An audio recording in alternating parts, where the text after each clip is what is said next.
Hi everyone. In this video we're going to be discussing the 2000 AP free response question, number 6. Now, this question was worth 9 points, like all the other free response questions, and this is a question that typically appears every single year. They're always going to give you a differential equation, and they're going to ask you things pertaining to that equation, like tangent line, slope, a slope field, and then the last part of the question usually is them asking for a particular solution, meaning an antiderivative. So what we're going to do is we're going to read the question and kind of understand what's being asked, and then we're going to go ahead and actually answer it. Now, as I'm answering it, I'm going to tell you the point breakdown. So every single time you do a correct step, you usually gain a point. So consider the differential equation. dy over dx is equal to e to the y times 3x squared minus 6x. Let y equal f of x be the particular solution. Now, as I read that, I read through keywords. For example, anytime you see dy over dx, what you should understand is dy over dx is your y prime. This is your derivative, meaning that you can find the slope, slope field, tangent line. You can find anything with the slope. The fact that they're asking you let y equal f of x be the particular solution, that means that they're trying to ask you to find this particular c. Because remember, particular solution means that you're finding c. General solution is when you have c in the equation. Then it says it's passing through the point 1, 0. The only reason they gave you this point is because 1, 0 is going to be used to find that c when you do the antiderivative. So let's go ahead and answer the question. It says, write an equation for the line tangent. Keyword, line tangent. And the reason why this is a keyword is because anytime you see line tangent, you're going to write down y minus y1 is equal to m parentheses x minus x1. And it says at the point 1, 0. Well, why do you think they gave you the point 1, 0? Because this is an x, this is a y, the same x and y that you're going to plug in for x1 and y1. So, when you actually work this out, this is what happens.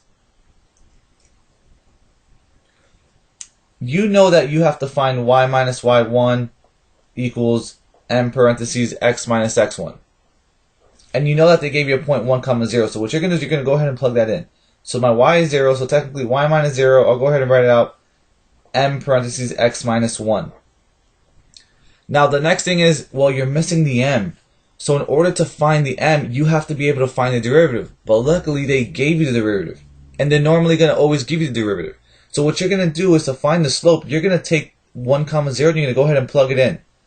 So dy over dx, or you can say y prime, is equal to e, plug in the y, which is 0, times 3 times 1 squared minus 6 times 1.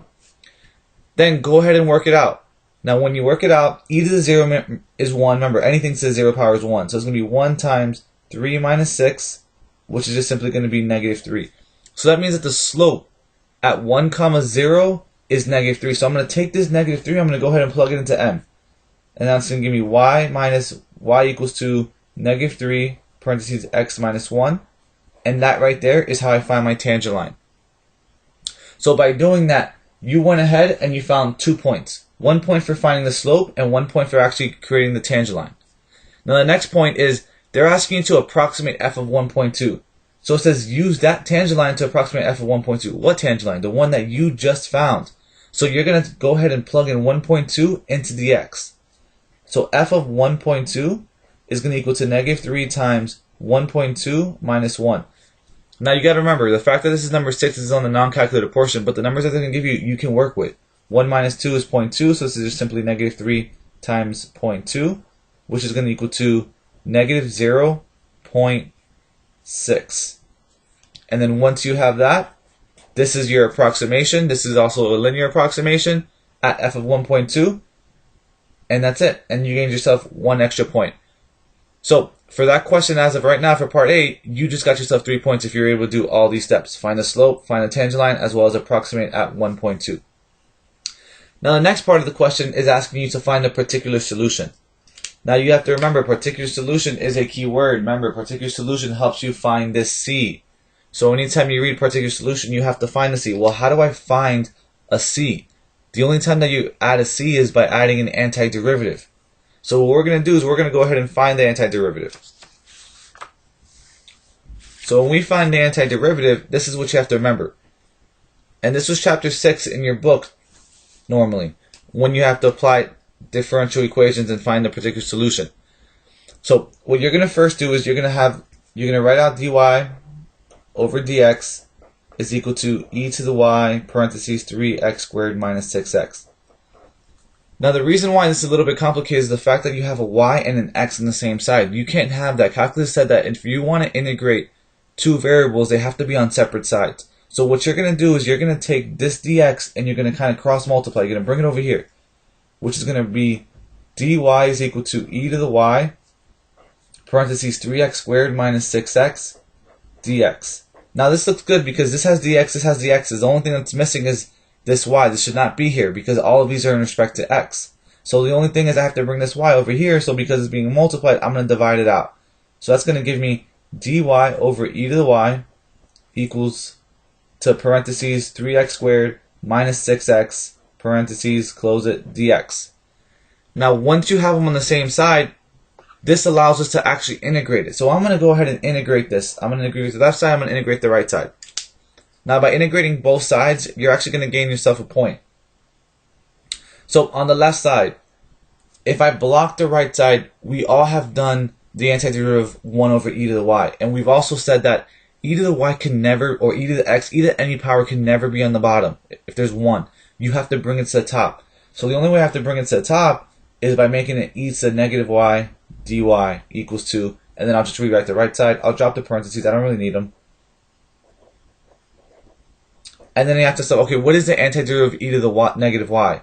Well, the fact that the exponent isn't just a variable means that I have to do a u substitution. Anytime that you have an exponent for e, you have to apply u substitution. So I'll go ahead and do that. U is equal to e negative y. Du over dy is equal to negative 1. Cross multiply, solve for dy. Dy is equal to du over negative 1. And then go ahead and plug everything in. This is going to be the integral of e to the u now. Du over negative 1. So this negative 1 is going to come out. And then I'll keep rewriting the right side, even though this is a simple antiderivative. Now, this negative 1 is going to come on the outside. But ask yourself, what is the antiderivative of e to the u? The antiderivative of e to the u is just e to the u. So this is simply just negative e to the u equals to the antiderivative of this, which is going to be 3x, remember, add 1 to the exponent, 3 over divided by new exponent, minus 6x, add 1 to the exponent, which is 2, divided by new exponent, which is 2. And then, because I'm pretty much done with this, I'm going to go ahead and plug in the u.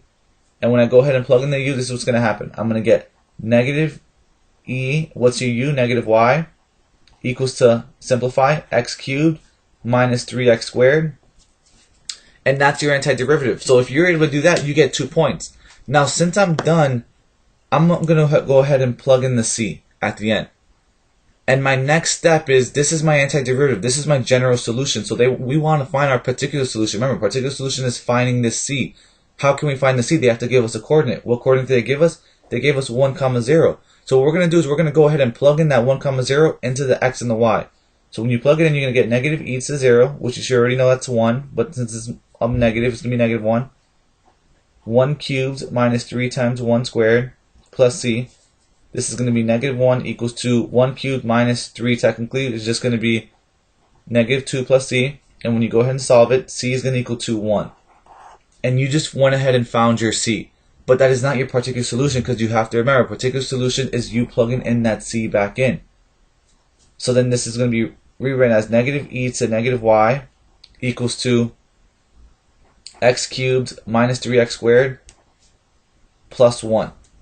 And if you were able to do that, you got yourself 2 points. The fact that you added the c was a constant of integration, and the fact that you found the c was you used your initial points.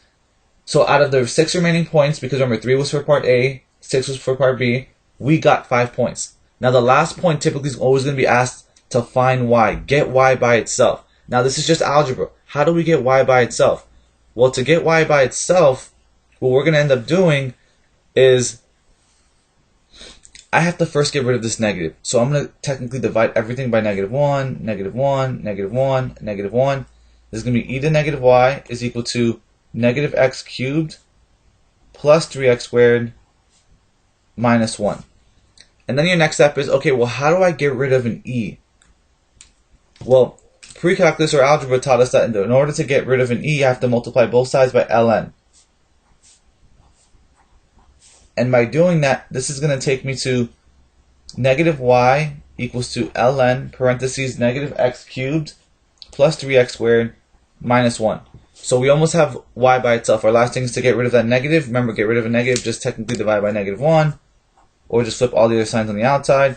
And this is going to be y is equal to negative ln parentheses negative x cubed plus 3x squared minus 1. And if you were able to complete that, then that is all of part B. So going through it again. In a question that requires you to find a particular solution of a differential equation, how do I know it's going to be a differential equation? It's a derivative, but I also have y and x on the same side. If I ever have y and x on the same side, I need to get all the y's to the left side, all the x's on the right side. So I'm going to first bring this dx to the right side, and I'm going to take anything that's being multiplied that has a y and divide it to the other side, which then leads me to right here. I'm going to then integrate both sides. And when I integrate both sides, the fact that this is an e, I have to remember that e cannot be on the bottom, and e can never be anything other than x or y. And if it is, I have to do u substitution. And when I do u substitution, I go ahead and work it out, and then I add a c. And that c is going to be called the general solution. But remember, they're asking us for a particular solution, so we have to use the coordinate they gave us to find that c. So plug in the 1 and the 0 into the x and the y, solve for c, and then plug it back in. When you plug it back in, that's going to give you a particular solution, and that's going to give you 5 out of the 6 remaining points. And the last point is just going to be you finding y by itself, getting the equation in respect to y. And then that's dividing by a negative, adding an ln, and the last step is dividing by a negative. And if you're able to do that, that's going to be a total of 9 points. Okay? So when you see a question like this, it's typically the same. Don't let it confuse you. Don't let it mess you up. It's typically always a slope, a tangent line, a slope field, and then at the end it's going to be asking you for a particular solution. Alright, thank you guys for watching, and if you enjoyed the video, let me know.